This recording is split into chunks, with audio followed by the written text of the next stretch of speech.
स्वागत है। चैप्टर का नाम है एनएलएम और उसका लेक्चर नंबर 10 है। अभी तक हमने काफ़ी कुछ जाना इसके बारे में। अब हमारा एक क्वेश्चन का डिस्कशन रह गया था, उसको हम डिस्कशन सबसे पहले करते हैं, फिर आगे और कोई क्वेश्चन हो करते हैं। क्वेश्चन कह रहा है आपके पास एक फोर्स एफ है जो कि एक्टिंग हो रहा है इस वाले ब्लॉक पर 20 kg पर। मतलब आपने इस पर ब्लॉक लगाया, इस पर कुछ ना कुछ एक्सीलरेशन तो आएगा। सबसे पहले आपको एफ बनाना पड़ेगा।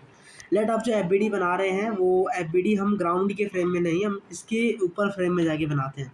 इससे क्या होगा, ये अब उसकी फ्रेम में स्टॉप हो जाएगा। माना कि मैंने कि जो 20 किलो का है उसका एक्सीलरेशन ए है आई कैप डायरेक्शन में, इस डायरेक्शन में, मतलब सूडो फोर्स लगेगा इसके विपरीत डायरेक्शन में एम ए। इस पे भी शूडो फोर्स आएगा कि कांटेक्ट में है ये, और इस पे भी हमारा शूडो फोर्स देखने को मिलेगा बिकॉज ये आपके कांटेक्ट में है।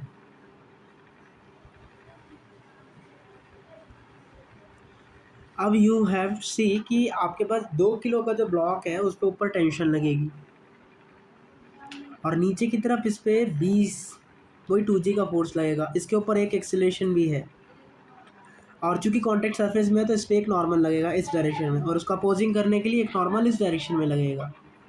सेम भी है, ट्रांसफर होगा टेंशन इधर, और इसका जो 5 मीटर पर सेकेंड है वो यहाँ भी देखने को मिलेगा। इस पर नॉर्मल N2 इधर लगेगी और उसका अपोजिंग करने के लिए नॉर्मल एक यहाँ लगेगा, और साथ में यहाँ पर आपका एक और फोर्स लगेगा जो कि mg है। और चूंकि सूडो फोर्स माना तो 3A टाइप का सूडो फोर्स आपका इधर देखने को मिलेगा। तो ये नेट एफ बना लिया हमने, जिसमें वाई डायरेक्शन और एक्स डायरेक्शन में हमें फोर्स सबसे पहले बैलेंस करने पड़ेंगे। चलिए यहाँ से हम लिख सकते हैं क्या, T-20 बराबर एम ए, ये लिखा जा सकता है। और फोर्स कौन सा बड़ा है आपका, इस वाले केस में तो टेंशन बड़ी है, इस वाले के केस में आपका ये 3A वाला जो फोर्स है वो बड़ा है। ठीक है, तो लिखते हैं क्या, यहाँ लिख लेते हैं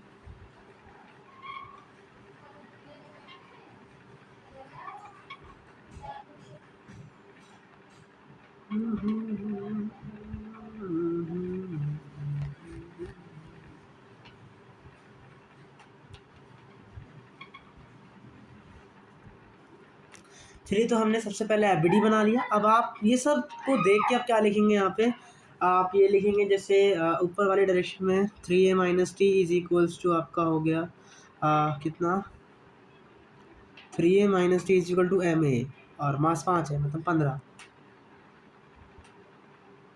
यहाँ पे लिखेंगे तो T-20 इज इक्वल्स टू 10। यहाँ से आप हटाएंगे तो इधर आएगा 25, और इधर आएगा 3A minus 20, that means 3A is equal to 45, 3A is equals to 45 आ जाएगा। 3A इज इक्वल्स टू 45 आ गया। इसका मतलब एक्सेलरेशन आपका आ गया है 15 मीटर पर सेकेंड स्क्वायर। ये आपका एक्सेलरेशन आ गया जब हमने इनको यहाँ पर सॉल्व किया तो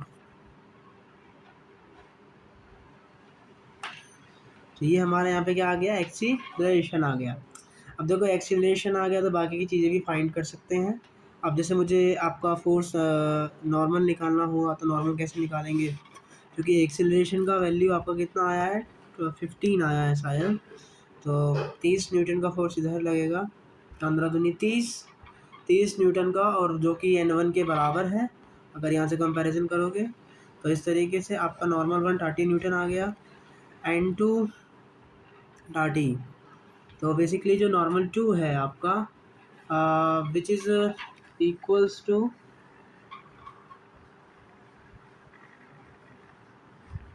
नॉर्मल टू अपर डायरेक्शन में है, जो कि एक दूसरे से कैंसिल आउट हो जाएंगे। नीचे mg लग रहा है, तो बेसिकली आप कह सकते हो कि N2 which equals to 30 newton ही होगा। N2 का भी यहाँ पर आंसर निकालेंगे तो N1 भी हमने यहाँ पे फाइंड कर लिया है, N2 भी फाइंड कर लिया है। टेंशन की बात करें तो टेंशन निकलेगी कैसे, T-20 is equals to M a, और 5 टू द 10, तो टेंशन भी आपका 30 न्यूटन आ जाएगा। तो टेंशन निकाल लिया, नॉर्मल निकाल लिया आपने, क्योंकि टेंशन निकाल लिया है, नॉर्मल निकाल लिया, लेकिन हमसे फोर्स एफ पूछा है। तो ये वाला फोर्स एफ कैसे निकालेंगे, आप देखिए एक्स डायरेक्शन वाले फोर्स आपको इक्वल करने पड़ेंगे। तो एफ डायरेक्शन में क्या क्या लग रहा है आपका, ये वाली डायरेक्शन में आपका इधर लग रहा है 20A, इधर लग रहा है 3A, इधर लग रहा है आपका 2A। यही कहानी है शायद। एफ फोर्स एफ इधर इस वाले ब्लॉक पे इधर 20A लग रहा है, इधर नॉर्मल N1 लग रहा है। और याद रखिएगा ये जो टेंशन है, ये वाली जो टेंशन है, ये आपके इस ब्लॉक को ट्रांसफ़र हो जाएगी। तो इसका मतलब यहाँ से हो जाएगा force is equals to 20A plus ये टेंशन प्लस नॉर्मल, सबका वैल्यू पुटिंग करेंगे तो यहाँ से फोर्स का वैल्यू आ जाएगा 360 न्यूटन। तो यहाँ से हम ये चीज़ों को समझ सकते हैं। और जैसे अगर आपसे ये वाला ब्लॉक कितना नॉर्मल लगाएगा और अगर आपसे ये पूछता है तो आप कैसे इसको सॉल्व करेंगे, तो N3 हो जाएगा, नीचे की तरफ mg लगेगा और जो टेंशन पुली वाली है वो पुली वाली टेंशन इस ब्लॉक को ट्रांसफ़र हो जाएगी। तो वो मत भूलना, तो 20G प्लस टेंशन और नीचे की तरफ नॉर्मल 2, तो सबको प्लस कर देंगे तो नॉर्मल 3 का वैल्यू यहाँ पे हमें मिल जाएगा। एक बार आप यहाँ से देख सकते हो उसे।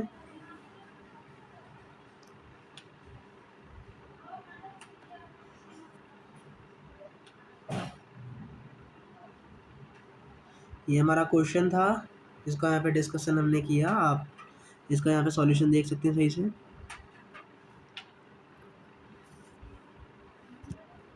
इसका सॉल्यूशन यहाँ पे आपने देखा, मैंने 20 kg की रिस्पेक्ट में सॉल्यूशन किया है, मतलब ये स्टॉपिंग फ्रेम हो गया। तो स्टूडो फोर्स अप्लाई करना पड़ेगा। Back and the pseudo force we having to applied, आपने सांप का बनाया तो नॉर्मल फाइंड कर लिया, एक्सीलरेशन फाइंड किया, लेकिन हमें फोर्स एफ चाहिए था। याद रखिएगा ये जो टेंशन है जो कि पुली जो कि इससे सटी हुई है, तो जो यहाँ पे लिखा भी है कि सीखने वाली बात क्या है कि पुली पर लगने वाला जो फोर्स है वो इस 20 किलो के ब्लॉक पर ट्रांसफ़र हो जाएगा। मतलब टेंशन जो है यहाँ पर हमें ट्रांसफ़र होते हुए नज़र आएगी। तो टेंशन जो कि नीचे वाली डायरेक्शन में है, तो इसीलिए आपका जो फोर्स है वो बराबर हो जाएगा इस वाली टेंशन के, इस वाले 20A के, 20A प्लस टेंशन और इधर लग रहा था नॉर्मल 1। और शूडो फोर्स तो भैया उन्हीं ब्लॉक पे लगता है, तो इसलिए 3A 2A का वैल्यू तो यहाँ पे लिखना नहीं है क्योंकि वो पर्टिकुलर ब्लॉक पे लगते हैं। तो इसलिए आपका जो नॉर्मल फोर्सेज है, मतलब ये जो फोर्स एफ है, ये सिर्फ इसके बराबर आ जाएगा। तो इस तरीके से ये क्वेश्चन हमने कर लिया जो कि होमवर्क के लिए दिया गया था, और काफ़ी और समझने वाला ये क्वेश्चन था।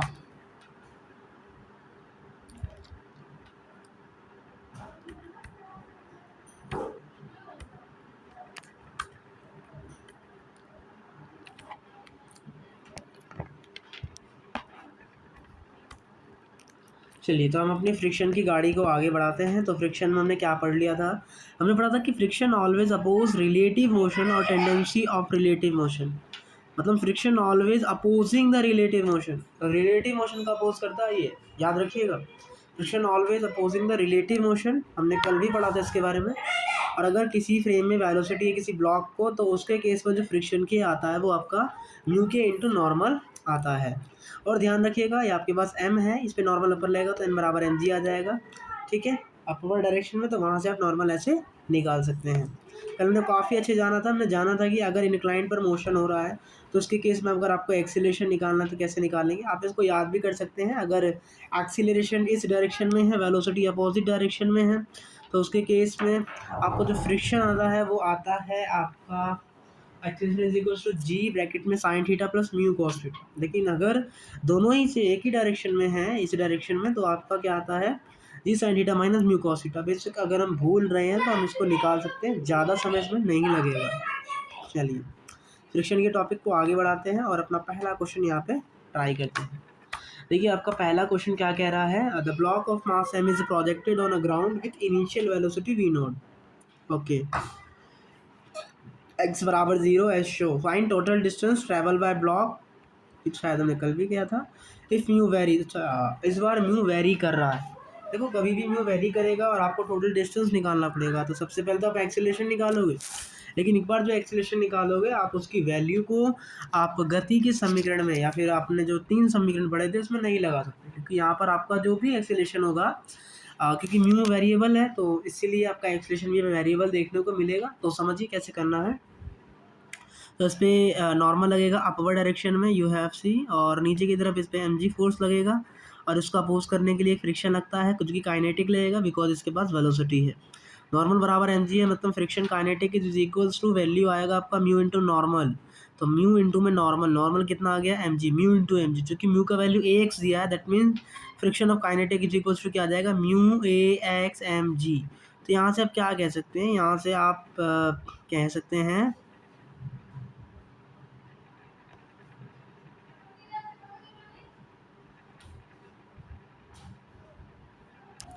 हाँ, तो म्यू ए इंटू में एम जी आपका यहाँ से आ गया है। ओके, तो फ्रिक्शन ऑफ काइनेटिक आपका फटाफट निकल गया, तो हम यहाँ पे लिख सकते हैं friction of kinetic is equals to mu A M G. ये आपका फ्रिक्शन ऑफ काइनेटिक आ गया।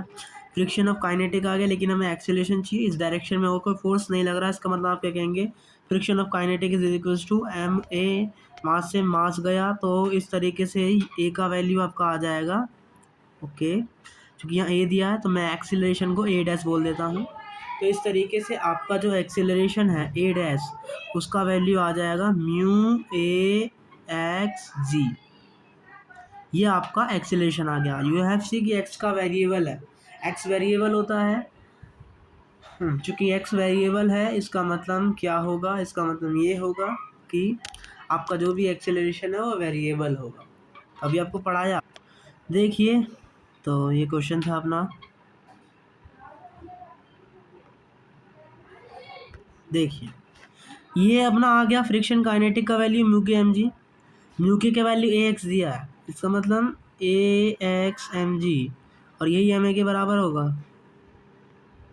मास से मास कट जाएगा, तो आपका जो एक्सीलरेशन है ए डैश, उसका वैल्यू क्या आ जाएगा, ए एक्स जी। अब आप देखिए एक्सीलरेशन कांस्टेंट नहीं है, क्योंकि एक्सीलरेशन इज़ नॉट कांस्टेंट, तो इसका मतलब अब आपको गति के समीकरण नहीं लगाने, आपको अब डिफरेंशिएशन का और इंटीग्रेशन का यूज़ करना पड़ेगा, क्योंकि आपको एक्स निकालना है। सबसे पहले हमें वेलोसिटी निकालना पड़ेगा। तो अपन जानते हैं कि एक्सेलरेशन बराबर क्या होता है, एक्सेलरेशन बराबर D V upon D X होता है, या फिर V D X upon D T होता है, V D V by D X होता है, या फिर D V by D T होता है। चूँकि एक्स में रिलेशन चाहिए, तो V D V by D X हम यहाँ पे यूज़ करेंगे। तो V D V by D X हम यहाँ पे लिख देते हैं। अब we D V by D X use किया है, डी एक्स को इधर भेजते हैं, तो एक्स डी एक्स बराबर आपका हो जाएगा वी डी वी, और जो कांस्टेंट है उसको बाहर लिख दिया। अब इंटीग्रेशन लगा दिया। इनिशियल में आपका जो एक्स होगा वो ज़ीरो होगा, और जब एक्स ज़ीरो होगा तो वेलोसिटी वी नोट होगा। अब जो डिस्टेंस ट्रैवल कर लिया, फाइनल डिस्टेंस, टोटल डिस्टेंस, मतलब ब्लॉक रुका भी होगा, इसका मतलब जब उसका डिस्टेंस फाइनल हो जाएगा, माना एक्स एफ बोल दिया मैंने फाइनल डिस्टेंस को, तो उसके केस में आपका जो वेलोसिटी होगा वो ज़ीरो हो जाएगा। ओके, तो अब एक्स स्क्वायर का जो भी आपका इंटीग्रेशन होता है, तो वो एक्स स्क्वायर बाय टू आता है। इसका मतलब यहाँ क्या आ जाएगा, यहाँ आ जाएगा ए जी बाय टू, और यहाँ आ जाएगा एक्स स्क्वायर की लिमिट लग जाएगी एक्स फाइनल, और यहाँ पे ज़ीरो बराबर में आपका आ जाएगा, यहाँ भी वी स्क्वायर बाय टू आएगा, तो यहाँ लिख सकते हैं क्या, वी स्क्वायर बाय टू, और लिमिट लग जाएगी ज़ीरो से वी नॉट। अब आप देखिए, दो से आपका दो कट गया, और ज़ीरो यहाँ पर आएगा, ज़ीरो कोई मतलब नहीं, मतलब एक्स फाइनल का स्क्वायर यहाँ बचेगा, यहाँ ज़ीरो आया कोई मतलब नहीं। तो देखिए समझाते हैं, देखिए क्या है, बाकी का यहाँ पे लिख रहा हूँ मैं। ये अपना सारा कहानी यहाँ पर आपका जो है आ गया है।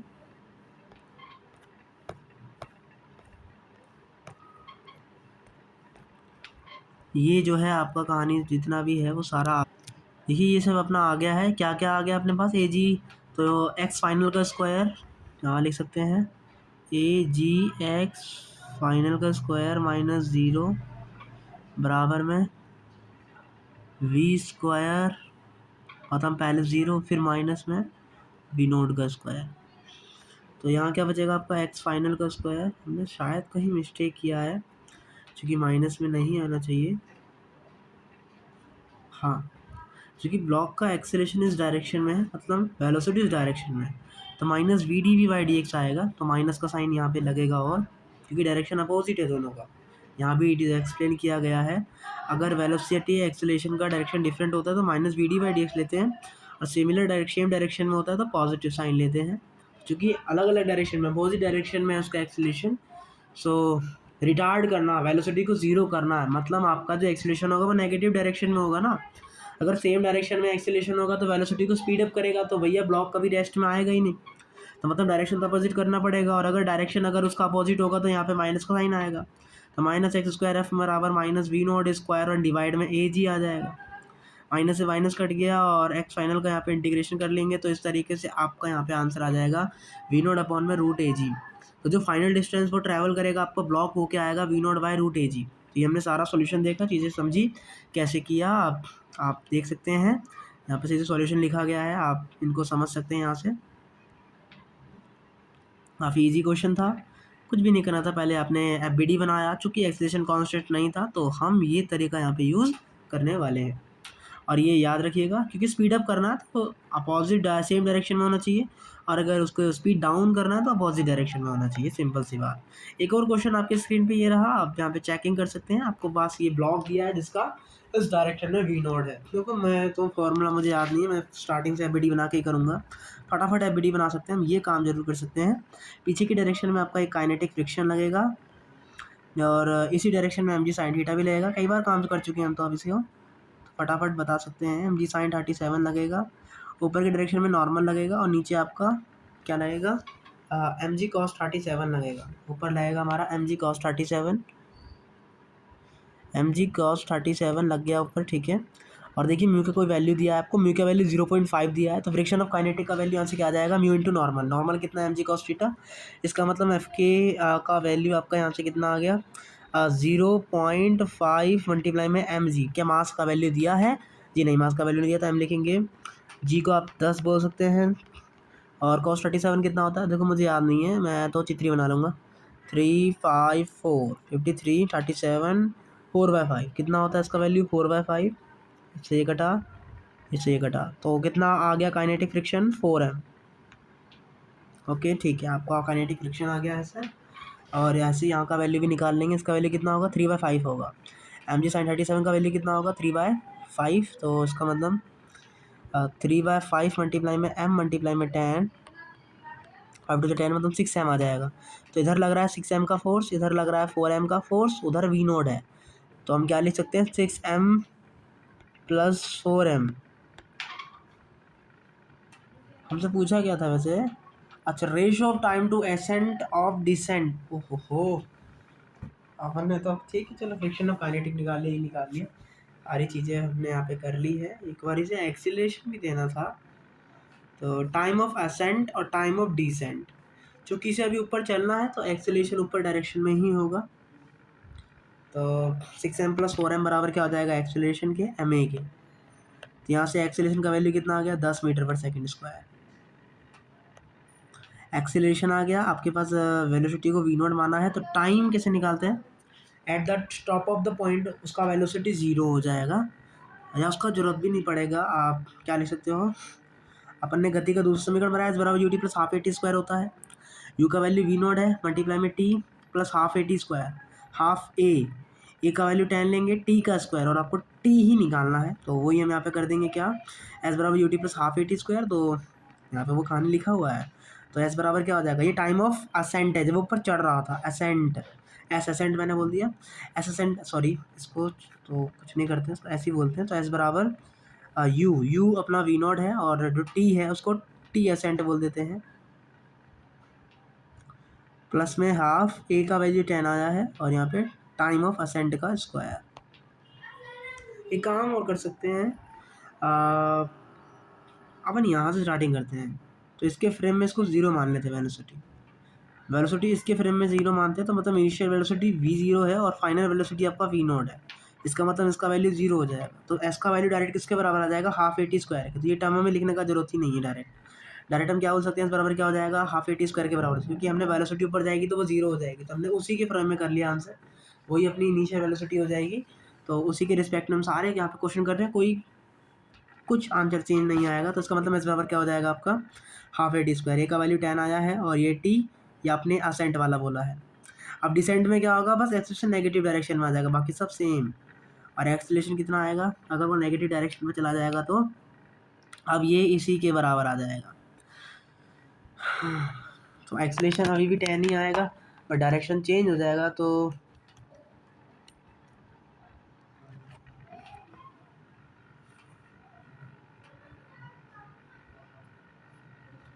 निकालते हैं यहाँ पे अपना एक्सेलरेशन a2 का वैल्यू, तो अब चूंकि आपका वेलोसिटी, चलिए इसको बनाते हैं, ये तो आपने इस फ्रेम का करा, और आपका फॉर्मूला कौन सा यूज़ करेंगे हाफ ए टी स्क्वायर, हाँ तो उसको हम कर रहे थे यहाँ पे,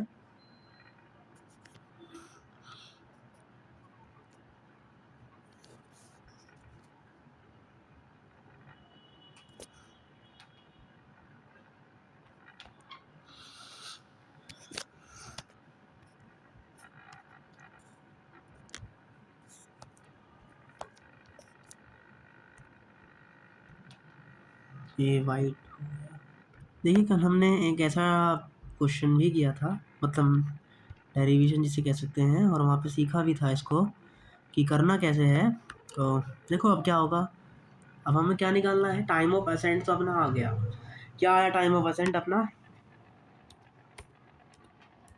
टाइम ऑफ असेंट नहीं मतलब अपना ऊपर वाली डायरेक्शन में जब वो चल रहा था तो एक्सीलरेशन क्या आएगा वो तो हमने निकाल लिया, कितना आया 10 मीटर पर सेकंड स्क्वायर आया।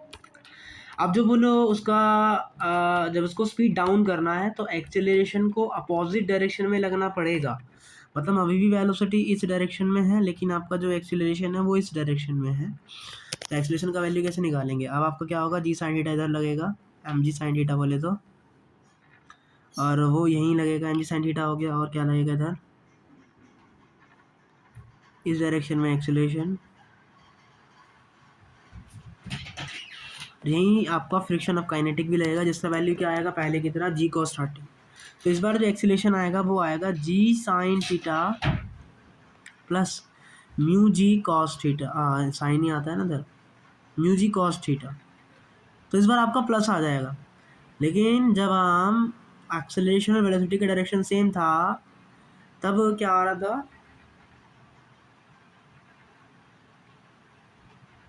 तो कुछ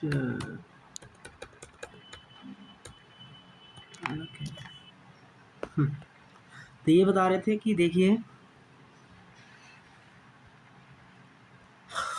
अगर उसे ऊपर जाना है तो स्पीड भी आपको उतना ही देना पड़ेगा, तो एक्सीलेशन दोनों का सेम डायरेक्शन में होगा, तो एक्सीलेशन आपका ये आ जाएगा क्योंकि फ्रिक्शन ऑफ काइनेटिक पीछे की डायरेक्शन में ये लग रहा है। लेकिन अगर आप ध्यान देंगे इधर तो, लेकिन अगर आपको ऐसे नीचे आना है तो वेलोसिटी डायरेक्शन में होगा, तो यहाँ भी आपको स्पीड अप ही होना पड़ेगा तभी वो नीचे उतर पाएगा। इसका मतलब वेलोसिटी और एक्सीलरेशन आप फिर से सेम डायरेक्शन में हो जाएगी, लेकिन अब जो फ्रिक्शन ऑफ काइनेटिक लगेगा वो पीछे डायरेक्शन में लगेगा। इसका मतलब आपका जो एम ए है वो बराबर आ जाएगा किसके, यहाँ पे क्या लगेगा आपका एम जी साइन थीटा, मतलब एम ए बराबर क्या हो जाएगा एम जी साइन थीटा, चूंकि friction of kinetic backward direction में मतलब माइनस यहाँ पे क्या लगेगा minus mu m g cos theta एम एम एम। तो इस बार एक्सीलेशन आपका आ जाएगा g sine theta minus mu cos theta. तो ध्यान रखिए कुछ भी इनका नाम ने वीडियो बना के सीखा यार, समझो जब मैं ऊपर चढ़ रहा था तो वेलोसिटी इधर था, ऊपर चढ़ना है मतलब स्पीड बढ़ानी पड़ेगी, मतलब एक्सीलरेशन सेम डायरेक्शन में करना पड़ेगा। अब मुझे नीचे उतरना है तो वेलोसिटी इसी डायरेक्शन में होगा, तो स्पीड अभी भी तो बढ़ानी पड़ेगी तभी तो मैं नीचे उतरूँगा। इसका मतलब फिर से ये दोनों सेम डायरेक्शन में आ जाएंगे, तो इस डायरेक्शन में आएगा तो एक्सीलरेशन क्या आएगा ए बराबर g sine theta minus mu cos theta, और अगर ऐसे जाएगा तो क्या आएगा ए बराबर g sine theta plus mu cos theta. मैंने यहाँ पे आपको करवा दिया इनका डेरिवेशन भी, कल भी करवाया था डेरिवेशन। तो अगर ऊपर चढ़ रहा हूँ और मुझे ए असेंट चाहिए, ए ऊपर वाला चाहिए, तो वो कितना आया हमारा 10 आया अभी किया हमने। लेकिन अगर ए डिसेंट चाहिए नीचे वाला चाहिए तो वो क्या आएगा आपका g sine theta minus mu cos theta. तो g sine theta minus mu cos theta आएगा, म्यू कॉस थीटा और साइन थीटा, साइन थीटा का वैल्यू कितना है 4/5 है शायद, और इसका वैल्यू कितना है 0.5 इंटू 3/5, 5 हमने कॉमन ले लिया, यहाँ क्या बता आपका 4 बचा, और यहाँ कितना आया -1.5, तो 1।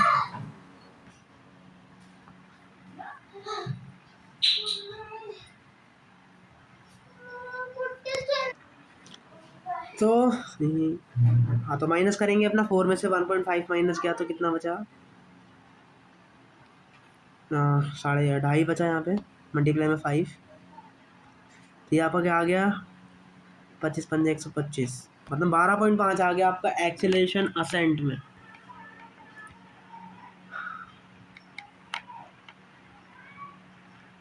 तो अब अपन क्या निकालते हैं, क्योंकि हमें टाइम का रेशो पूछा है तो वो हमको निकालना है, तो निकालते हैं टाइम का रेशो।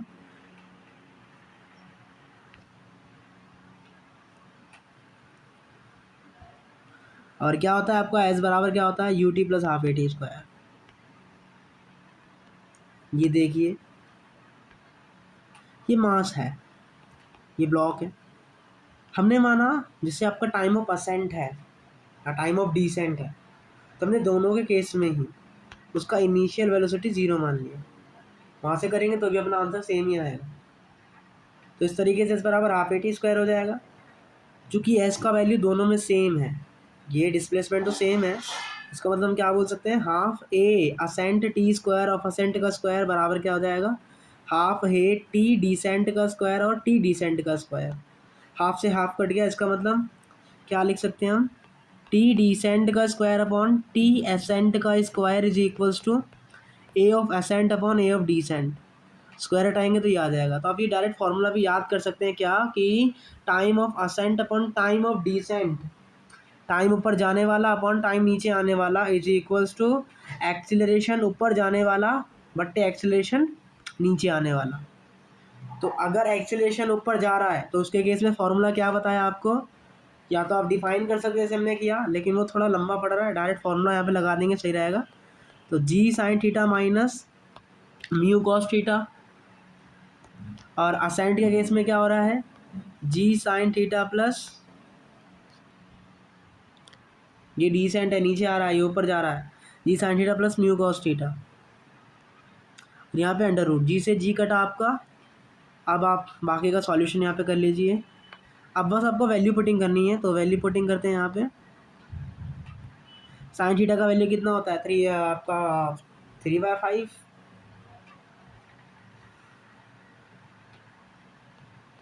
माइनस 0.5 मल्टीप्लाई में 4/5 सेम 3/5 प्लस 0.5 मल्टीप्लाई में 4/5। एलसीएम एलसीएम एलसीएम एलसीएम, 4×5 3 में हो गया 1, 4×5 3 2 5, तो अपना आंसर क्या आ गया 1/√5। तो टाइम ऑफ असेंट बटे time of time of ascent बटे टाइम ऑफ डिसेंट का जो रेशियो था वो आपको क्या आ गया √1/5। तो बहुत इजी क्वेश्चन था, ज़्यादा कुछ इसमें गड़बड़ नहीं था। हमने समझा, क्या समझा कि कभी भी टाइम ऑफ असेंट कभी भी टाइम ऑफ डिसेंट बोलेगा तो अपन हमेशा इसको ऐसे ही फाइंड करेंगे।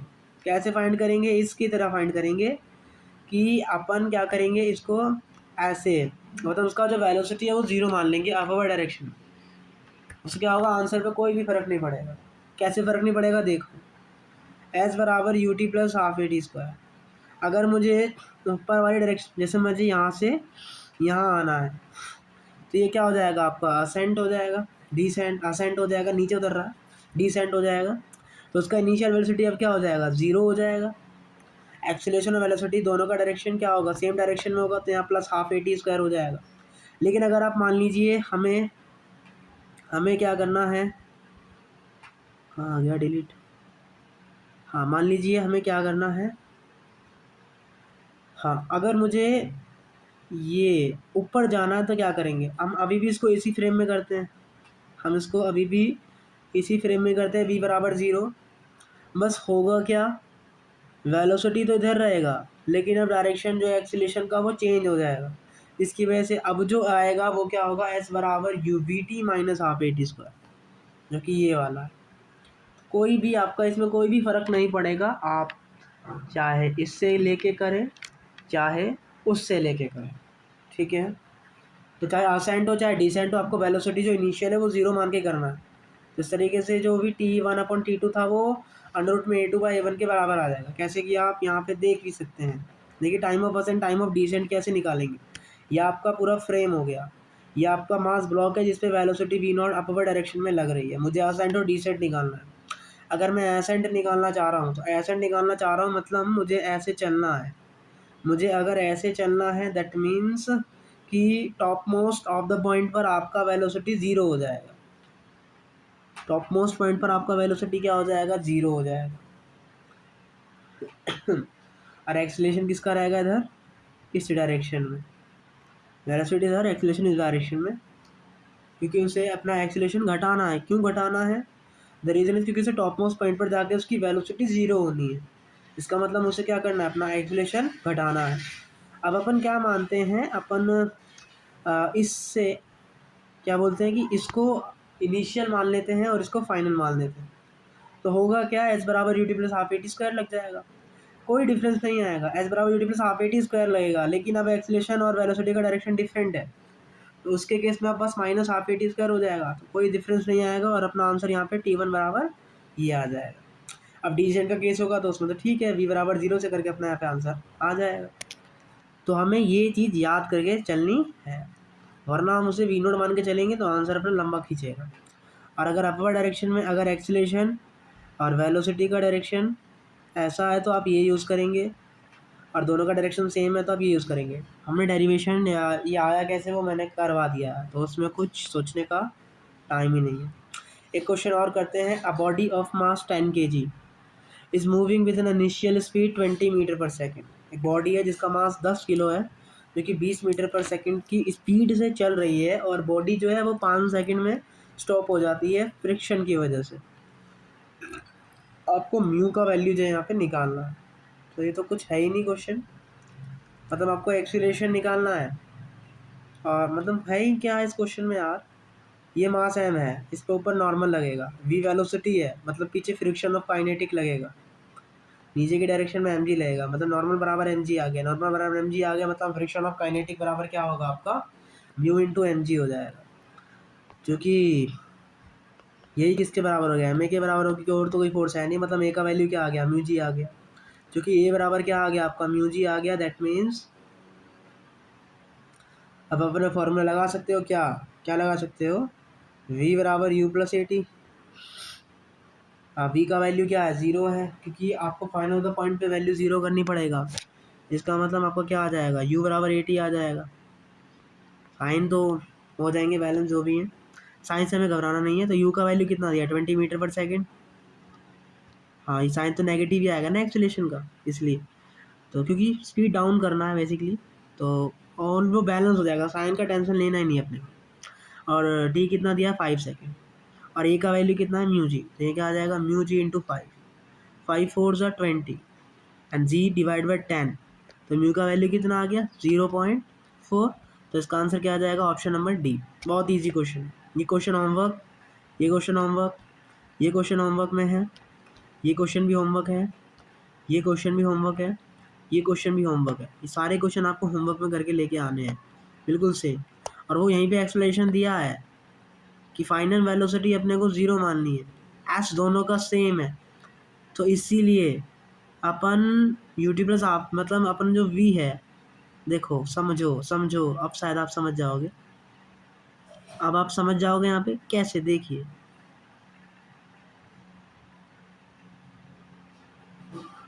कैसे समझेंगे आप, देखिए इधर कि भैया एस बराबर क्या है, we T minus half A T square है। देखो देखो समझो समझो, ये था असेंट का टाइम, फाइनल वेलोसिटी ज़ीरो। मैंने कौन सा फॉर्मूला लगाया, मैंने एस बराबर U T plus half A T square लगाया। बस जो मैंने यू है वो फाइनल वाली मानी है, मतलब मैंने यहाँ से काम स्टार्ट किया है, इसकी अपोजिट डायरेक्शन से काम स्टार्ट किया है। इसका मतलब क्या हो जाएगा, एस बराबर we T minus half A T square हो जाएगा। अब एक्सीलरेशन में क्या है, नेगेटिव डायरेक्शन में, मतलब एस बराबर U T plus half A T square हो जाएगा, यू का वैल्यू क्या हो जाएगा, जीरो, तो एस बराबर क्या आ जाएगा, हाफ ए टी स्क्वायर। तो कोई डिफरेंस नहीं आया। अब कुछ समझना है, फाइनल वेलोसिटी क्या हो रहा है, दोनों केस में जीरो हो रहा है, तो इसीलिए आपका टाइम ऑफ असेंट और टाइम ऑफ डिसेंट का फॉर्मूला ये आएगा। इसलिए हमने वेलोसिटी को जीरो माना है, क्योंकि हम वी बराबर जीरो से काम कर रहे हैं। डायरेक्शन बस डायरेक्शन डिफरेंस हो जाएगा, डायरेक्शन का चेंजेस हमें देखने को मिलेगा, और ज़्यादा कुछ देखने को इसमें नहीं मिलेगा। ठीक है, चलिए अब हम स्टैटिक फ्रिक्शन को समझते हैं। वैसे हमने कल सब पढ़ लिया था। स्टैटिक फ्रिक्शन क्या होता है, static friction always oppose tendency of relative motion, हमेशा ये जो भी रिलेटिव मोशन होता है उसको अपोज करने का काम करता है। कौन, static friction. Static friction only act when there is no relation motion, कब जब भी रिलेटिव मोशन नहीं होगा तब आपका स्टैटिक फ्रिक्शन लगेगा, और ये उतना लगता है जितना आवश्यकता होता है। अगर आपने, मैंने कल भी बताया था, अगर स्टैटिक फ्रिक्शन मैक्सिमम है, उससे कम लगा रहे हो तो उतना ही स्टैटिक फ्रिक्शन लगेगा, लेकिन अगर आपने उससे ज़्यादा फ्रिक्शन लगा दिया तो वो उतना मैक्सिमम लगेगा, उसके बाद वो काइनेटिक में चेंज हो जाएगा। और इसका स्टैटिक फ्रिक्शन कैसे निकालते हैं, म्यू एस इंटू नॉर्मल से, लिमिटिंग केस। अब जो ऑब्जेक्ट है वो रिलेटिव मोशन करने लग जाएगा अगर आपने इससे थोड़ा सा भी ज़्यादा फोर्स दे दिया तो। समझ लीजिए 50 kg का ब्लॉक है जो कि रेस्ट में है, मतलब कोई भी नहीं कर रहा, मतलब इस पर काइनेटिक जो है स्टैटिक फ्रिक्शन लगेगा। अब किया कितना मैक्सिमम कितना स्टैटिक फ्रिक्शन लगाएंगे ताकि ये मूव ना करे, तो स्टैटिक फ्रिक्शन कितना लगाएगा ये ब्लॉक मैक्सिमम, ये फ्रिक्शन। तो कैसे निकालेंगे, नॉर्मल और इस पर लगेगा नॉर्मल, नीचे लगेगा एम जी, तो नॉर्मल पर क्या आ गया 500 न्यूटन, और स्टैटिक फ्रिक्शन क्या होता है mu into N, mu S का वैल्यू कितना दिया 0.6 और नॉर्मल का वैल्यू कितना दिया 500। इसका मतलब मैक्सिमम न्यूटन कितना आ गया 300। अगर आपने 300 से 301 भी किया ना 300.1 भी किया ना तो भी आपका जो ब्लॉक है वो चल जाएगा। ये है आपका कहने का मतलब, ठीक है। चलिए, मोशन ऑन ग्राउंड, ग्राउंड पे मोशन कैसे होगा? तो भाई नॉर्मल बराबर एम जी हो जाएगा, एफ बराबर फ्रिक्शन के हो जाएगा। वही बताया है कि अगर आपने जो फोर्स लगाया है वो आपके स्टैटिक फ्रिक्शन से कम है तो कोई भी आपका मतलब ब्लॉक मूव नहीं करेगा, और फ्रिक्शन जो भी स्टैटिक है वो आपके लगाए गए फोर्स के बराबर ही लगेगा। लेकिन अगर आपने स्टैटिक फ्रिक्शन से ज़्यादा फोर्स दे दिया, अब जो फ्रिक्शन लगेगा वो काइनेटिक लगने वाला है, ठीक है। सब कल बताया था, बड़े प्यार से हमने चीज़ों को समझा था और करा भी था। आइए क्वेश्चन करते हैं। ये 10 kg का ब्लॉक है जिसमें फोर्स एफ इधर लग रहा है, तो नॉर्मल क्या होगा आपका नीचे एम जी के बराबर होगा, तो नॉर्मल क्या आ गया 100 न्यूटन आ गया। म्यू एस का वैल्यू कितना 0.5, म्यू के का वैल्यू कितना 0.3। सबसे पहले अपन क्या निकालेंगे स्टैटिक फ्रिक्शन। स्टैटिक फ्रिक्शन क्या होता है mu S into normal. Mu S into normal मतलब म्यू एस का वैल्यू 0.5 है, नॉर्मल इतना है, मतलब 50 न्यूटन आपका क्या आ जाएगा स्टैटिक फ्रिक्शन की मैक्सिमम वैल्यू आ जाएगी। अगर आपने बराबर 10 न्यूटन लगाया तो आपका 10 न्यूटन का फ्रिक्शन लग जाएगा। अगर आपने 25 न्यूटन लगाया तो अभी भी स्टैटिक फ्रिक्शन 25 न्यूटन का लगेगा। लेकिन अगर मैंने 60 न्यूटन का फ्रिक्शन लगाया तो अब जो स्टैटिक फ्रिक्शन लगेगा वो 50 ही लगेगा। इसका मतलब अब जो स्टैटिक फ्रिक्शन लगने वाला है वो स्टैटिक नहीं है, वो काइनेटिक फ्रिक्शन आएगा। तो फ्रिक्शन चेंज हो जाएगा, काइनेटिक फ्रिक्शन लगेगा। काइनेटिक फ्रिक्शन कितना लगेगा म्यू इंटू नॉर्मल। नॉर्मल कितना आता है 100, लेकिन अब म्यू का वैल्यू कितना 0.0, मतलब काइनेटिक फ्रिक्शन कितना लगेगा 30। तो अब इसके ब्लॉक के बाद एक्सीलरेशन आ जाएगा। कितना एक्सीलरेशन आएगा आप चेक कर सकते हो। कैसे? इधर लग रहा है 60 न्यूटन, इधर लग रहा है ए, तो एक्सीलरेशन इसी डायरेक्शन में है क्योंकि फोर्स इधर ही बड़ा है। इसका मतलब क्या लिखेंगे आप 60 minus 30 is equals to M A मतलब 10 ए। तो इस तरीके से आपका एक्सीलरेशन कितना आ गया 3 मीटर पर सेकेंड स्क्वायर। तो कुछ भी नहीं करना, अभी तक हम जो पढ़ रहे थे वैसे ही काम करेंगे, कुछ भी इसमें हमें एक्स्ट्रा करने की ज़रूरत नहीं है। अभी तक जो हमने सीखा था फ्रिक्शन चैप्टर में वही हम यहाँ करेंगे। बस आपको एफबीडी बनाना है और चीज़ों को समझना है और फिर काम करना है। तो आज की क्लास छोटी सी है और इसकी क्लास को इतना सा ही रखेंगे। कल वाइट बोर्ड पर फिर से पढ़ते हैं अपने लेक्चर नंबर 11 में, और कल हम अपने इस प्यारे से चैप्टर को ख़त्म कर देंगे और ये चैप्टर भी हमारा क्या हो जाएगा इजीली ख़त्म हो जाएगा। तो कल हम क्या करेंगे इन सभी क्वेश्चन का डिस्कस करेंगे। एक ये क्वेश्चन आपको होमवर्क है, ये क्वेश्चन होमवर्क है, ओहो ये होमवर्क है, ये क्वेश्चन होमवर्क है, बाकी के ये सारे क्वेश्चन आपको क्या है होमवर्क। तो ये सारे क्वेश्चन आपको करके लेके आने हैं। मिलते हैं कल के लेक्चर नंबर 11 में। तब तक के लिए टाटा बाय बाय, मिलते हैं कल।